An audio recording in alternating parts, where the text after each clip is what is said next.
It's time to answer the big question, iPhone 13 series versus the iPhone 12 and the iPhone 11 series. Should you be upgrading to the all-new iPhone 13 series or wait another year for what's coming next? Now, as usual, Apple has discontinued the iPhone 12 Pro and the Pro Max, so you can only buy the iPhone 12 and 12 mini from last year's generation. A quick backstory on my usage, I've daily drived the iPhone 11 Pro and the 12 Pro series for about a year each, so this video will mainly focus on the Pro iPhones, but I'm also going to talk about the non-Pro iPhone 12 users from last year. And honestly, I think for those people, the iPhone 13 Pro series could provide the best entry to Apple's Pro iPhone lineup. If you're new here, be sure to smash that subscribe button and let's get right into it. So design-wise, the iPhone 13 series doesn't bring any noticeable changes for iPhone 12 users, but for the iPhone 11 users, there's definitely a lot happening. The new boxy design, the brand new color lineup, bigger camera bump, and a thicker body. I gotta say, for the iPhone 11 Pro users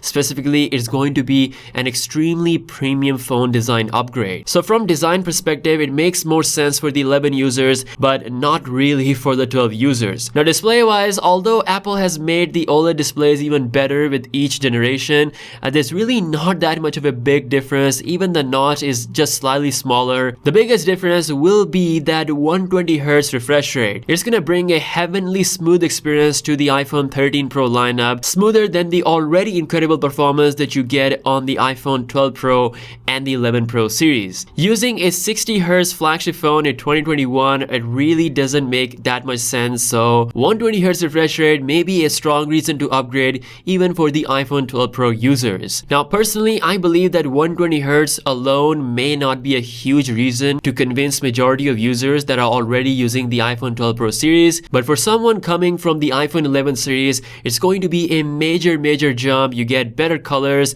even brighter screen, and of course that higher refresh rate. Now when it comes to performance, I don't even think that I have to talk about the general usage, because even if you have the iPhone 11 Pro series, you're still getting incredibly smooth performance. Honestly, Apple is just crazy good with its performance and optimization. Even if you don't decide to upgrade from whatever current iPhone 11 or 12 model you have, you're not really gonna miss out on any speed. Plus, you're gonna get 5 to 6 years of software updates down the line. Plus, they're all gonna be running that same iOS 15. Then comes the camera. So ever since with the iPhone 11 series, when Apple added the night mode and the ultra wide angle lens, it definitely has improved a lot on the 12 series, and it's even better on the iPhone 13 series. Apple is playing a very smart game here, but you have to make a smarter decision. When it comes to the main primary 12 megapixel camera, the iPhone 11, 12, and 13, they're gonna produce very similar images, and you're really not gonna see that much of a difference. The difference mainly come with the ultra wide angle lens, which is, I gotta say, incredibly weak on the iPhone 11 Pro lineup because it doesn't support night mode, which is something that both iPhone 12 lineup and 13 lineup can do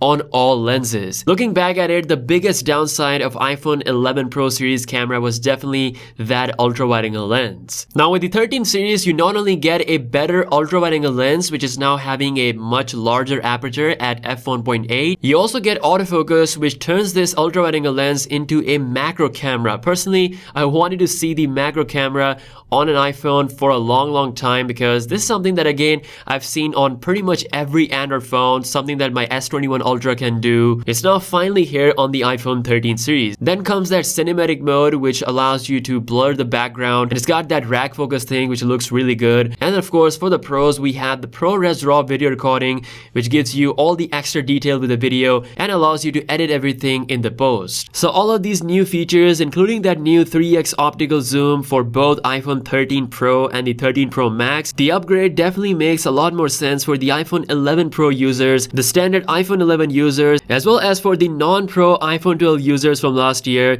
The 13 Pro and 13 Pro Max, depending on your size preference, definitely seems like a worthy upgrade. With that being said, it brings me to the iPhone 12 Pro and the Pro Max users. I gotta say, the bigger and a more fulfilling upgrade will be the iPhone 14 next year. What the iPhone 12 Pro users need is a huge design change, and that's gonna happen next year with the notch being gone, and of course getting that big camera upgrade, Apple finally embracing higher megapixel counts, all that stuff. So in short, for the iPhone 11 users and the non-Pro iPhone 12 users, there are some really cool upgrades with the design, and of course 120Hz refresh rate, new camera features, faster charging, charging, Apple's strongest ultra-wide-angle lens with macro mode, it's definitely going to be a very respectable upgrade. The only people in my opinion that should stay on their current iPhone are definitely the iPhone 12 Pro and the Pro Max users.